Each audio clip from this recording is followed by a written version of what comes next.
Farida Setiti, bonsoir, Bonsoir. qui a préparé quelque chose sur les primaires. On regarde.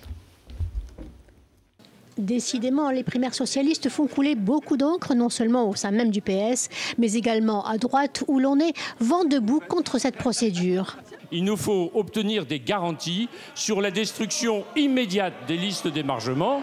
Et il faut s'entendre sur le mot immédiat. J'ai entendu un représentant du Parti socialiste qui disait qu'immédiat, pour lui, c'était plusieurs jours après. Immédiat, c'est tout de suite et c'est sous contrôle. Mettez-vous à la place d'un élu ou d'un militant qui a un fichier et qui a un laps de temps pour le détruire. La tentation d'en faire une petite copie discrètement va être immense. Problème de fichage et de confidentialité, mais aussi de division. En effet, d'ores et déjà, le choix des éléphants du PS va du côté de Martine Aubry.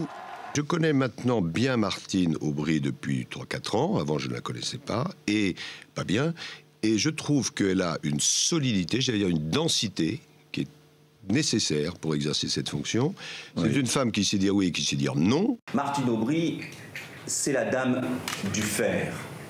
J'entends par là quelqu'un qui n'est pas, comme beaucoup d'hommes ou de femmes politiques, dans la parole, mais qui est dans l'action. Autre candidat qui se dit dans l'action, François Hollande, l'ex-premier secrétaire du PS, peut lui compter sur les élus locaux. Selon les sondages, il est très populaire chez les militants socialistes.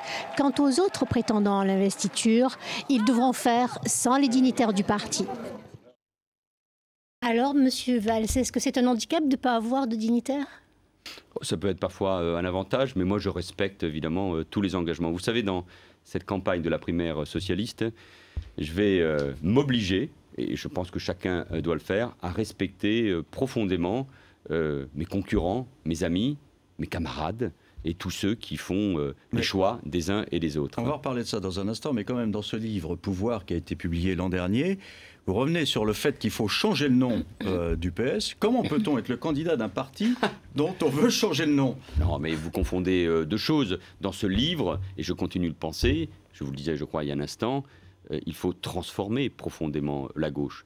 Et je disais même qu'il fallait aller au-delà de ce qu'est le Parti socialiste. Je me disais même que le mot « parti », au fond, ne correspond plus à l'engagement des citoyens. Je vous parlais d'abstention, de montée des extrêmes, des populismes en Europe. Et ça veut bien dire qu'il faut réinventer un lien avec les citoyens. Et bien, au fond, d'une certaine manière, nous y sommes avec les primaires. Nous étions très isolés, quelques-uns seulement, avec Arnaud Montebourg, il y a quelques années, à prôner ces primaires. Les primaires, ça sert à quoi? À choisir un candidat. Donc, enfin, le changement de nom, ce n'est pas l'actualité du moment. Non, mais ça, oui, mais d'une certaine manière, à partir du moment où les Français désignent notre candidat, nous dépassons le Parti socialiste. Et je pense que ces primaires, demain, comme c'est fait en Italie ou aux États-Unis, elles ne devront pas concerner uniquement le candidat à l'élection présidentielle, elles devront concerner tous les candidats à tous les niveaux. C'est une révolution démocratique. Un parti, et son rôle va être important dans la primaire comme dans l'élection présidentielle, les militants socialistes vont devoir organiser et mobiliser pour la primaire. Mais les partis aujourd'hui sont dépassés. Donc d'une certaine manière, les primaires me donnent raison à la fois sur le nom, Olivier Mazerolle, et sur la forme d'organisation. Justement, Monsieur Valls, on a envie de vous demander, mais est-ce que vous êtes encore de gauche lorsque, par exemple, vous dites qu'il faut détricoter les 35 heures? L'UMP applaudit, évidemment. Mais est-ce que vous êtes encore de gauche? Mais de quel droit vous me posez cette question? Ça fait 30 ans que je suis engagé à gauche. Comme maire d'Évry, je lutte tous les jours contre les injustices et les inégalités qui taraudent la société française. Mais je pense que la gauche, et c'est plus difficile d'être de gauche que de droite parce que c'est plus exigeant, parce qu'on attend de nous davantage pour lutter contre les exclusions, les inégalités. Mais être de gauche, c'est pas se payer de mots, c'est de lutter en permanence contre les déterminismes économiques, sociaux, territoriaux qui brisent notre pacte républicain. Quand je dis que ce qui est insupportable, c'est que aujourd'hui, les enfants d'ouvriers sont davantage en échec scolaire que les enfants d'ouvriers il y a 30 ans, c'est quoi? C'est de gauche ou de droite? C'est profondément de gauche. Quand je dis que la sécurité doit être une priorité parce que ce sont les plus faibles, les plus fragiles de notre société qui sont les victimes de la délinquance, c'est quoi? C'est de gauche ou de droite? C'est de gauche. Quand je dis que l'entreprise, les PME et les PMI doivent être la priorité pour doper notre croissance et qu'il faut moins de contraintes, c'est de gauche ou de droite? C'est de gauche. Et je ne veux plus de ces contraintes. Et pardon de vous le dire, dans notre programme, nous ne proposons pas de revenir aux 35 heures de 1998. Ça veut bien dire qu'on a compris aussi qu'aujourd'hui, la priorité doit être à l'investissement au sein de l'entreprise, mais aussi un nouveau pacte social qui mette le salarié, ses conditions de travail et ses salaires au cœur de l'entreprise. C'est ça, être de gauche. Non, c'est ma conviction. C'est ma conviction que j'essaie de vous faire passer. Non, mais quand même, Monsieur Valls, c'est une tactique pour vous, pour exister au sein du Parti socialiste, cette droitisation. Mais ça veut dire quoi? Oui. Expliquez-moi. Vous savez, ça a été souvent le mal de la gauche française, de tenir des grands discours à gauche, et après, la pratique était totalement différente. Et c'est ça qui casse la confiance entre les responsables politiques et leurs citoyens. Droitisation? Quand je vous parle d'entreprise, quand je parle d'école, quand je parle de sécurité, je veux parler aux gens. Je veux parler à la fois à partir de mon expérience d'élu local, en action, comme disait Jean-Christophe Cambadélis il y a un instant, mais pour répondre d'abord aux Français. Ces mots, ces schémas ridicules, ces étiquettes qu'on cherche à mettre n'ont aucun sens aujourd'hui dans la vie politique. Et moi, je me sens pleinement à gauche et beaucoup plus que ceux qui le proclament dans les congrès, mais dont la pratique quotidienne est très éloignée de leurs convictions affichées. Les primaires. Alors tout le monde ne trouve pas ça génial. Vous avez entendu tout à l'heure Claude Guéant. Effectivement, on peut se dire... socialiste, il participe non, mais vous-même, vous êtes maire à Évry. Bon, moi je suis employé municipal d'Évry. Si j'ai pas envie de participer aux primaires, je me dis le maire, est-ce qu'il va pas regarder quand même si j'ai participé ou pas? On parlait du bac il y a un instant. Voilà, il y a un incident sur le bac, il faut supprimer le bac. Il y a une suspicion sur les primaires, elles ne doivent pas avoir lieu. Mais on peut continuer comme ça avec la démocratie. Mais enfin, les maires sont des élus républicains. Ils travaillent sous le contrôle de la loi.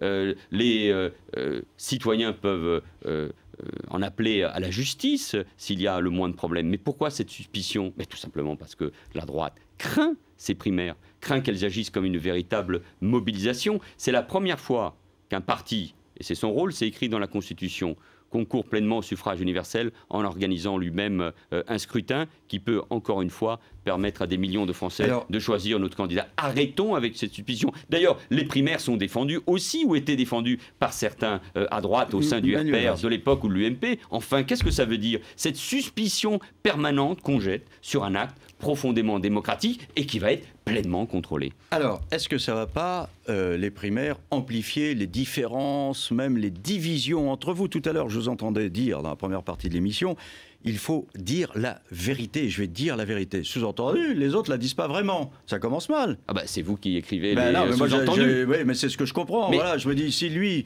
fait campagne sur le thème qu'il dit la vérité, c'est que les autres disent pas vraiment. Campagne sur la modernité, sur le regard qu'on doit porter sur la globalisation économique, sur l'entreprise, sur la réforme de l'école. Je ferai campagne sur la nécessité de dire la vérité. Je veux porter la nation, les atouts de la France. Quel beau pays la France, avec son histoire, sa culture, ses paysages, la force de sa jeunesse, la puissance de ses services publics qui ont été mis à mal par la droite depuis 2002. Je veux parler de tout cela. Mais, encore une fois, s'il y a un débat démocratique, il ne faut pas le craindre. Ou alors il n'y a qu'un seul candidat. Les primaires, elles servent à départager des gens qui à la fois ont voté le même projet, qui partagent les mêmes valeurs, les mêmes convictions, qui savent, et c'est important, qu'ils doivent tous gouverner ensemble. Et nous devrons donc nous rassembler autour de celui ou de celle qui aura été désigné. Ça sera très important parce que c'est ce qui a manqué, notamment en 2006. Ça peut être dur quand même. Mais Olivier Masrol, je n'ai jamais peur de la démocratie. Je n'ai jamais peur du choix du peuple. Il nous reste 1 minute 30. C'est vrai que le rassemblement, c'est pas franchement, on ne va pas vers ça au Parti socialiste, parce que il y a quelques ans, vous disiez de Martine Aubry, vous la traitiez de chef d'orchestre du Titanic. Alors aujourd'hui, mais moi, j'ai dit à un moment donné ce que je pensais sur l'état du Parti socialiste. Et de la même manière, je dis que Martine Aubry a remis au travail le Parti socialiste. Donc ça va mieux. A permis ses mais tant mieux, parce que moi je préfère être candidat aux primaires, à la primaire socialiste, dans un parti qui va mieux, qui a des chances de gagner, et qui débat, et qui donne la possibilité à tous les Français d'investir le débat public, pleinement démocratique. Je préfère ça que ce que nous avons connu il y a 2 ans, oui, mais ça ne m'empêchait pas de dire la vérité à ce moment-là. Justement, Martine Aubry va annoncer sa candidature mardi. Vous allez la soutenir? Mais elle est légitime, je suis candidat. Donc c'est parce que je pense que je dois représenter cette gauche moderne, populaire qui dit la vérité. Parce qu'il faut aussi aujourd'hui qu'il y ait non pas une nouvelle génération, mais également de nouveaux visages, de nouvelles pratiques. Mais elle est tout à fait légitime pour être candidate. Mais vous croyez que je veux dire du mal des uns et des autres? Non. Pourquoi je ne peux pas dire du mal, au-delà de ce que je pense profondément? Pourquoi? Mais parce que nous ne pouvons pas nous permettre. L'enjeu de l'élection présidentielle est trop important pour demain. Et les socialistes doivent se comporter dans cette compétition loyale comme ils le feront demain quand ils gouverneront ensemble, unis et responsables, mais en parlant des vrais sujets de la France. Alors, comme d'autres, vous diriez que cette présidentielle, vous la sentez bien? Oh, faisons attention. Je pense que les Français aujourd'hui souffrent, sont sceptiques sur leurs responsables politiques, et donc beaucoup dépendra à la fois de chacun d'entre nous, mais aussi de nous collectivement. Soyons à la hauteur de ce que les Français attendent de nous. Donc rassemblement, rassemblement, rassemblement aujourd'hui? Parce que je pense que l'élection présidentielle est loin d'être gagnée, parce que Nicolas Sarkozy est un adversaire redoutable, parce qu'il a des moyens tout à fait considérables, mais le débat des primaires doit servir à créer la dynamique pour l'élection présidentielle, et je compte bien y prendre toute ma place. Merci Farida. On va passer dans un instant à la séquence suivante. Vous serez interrogé par Christophe Dibio, le directeur adjoint du Point sur la sécurité. Mais tout de suite, une pause.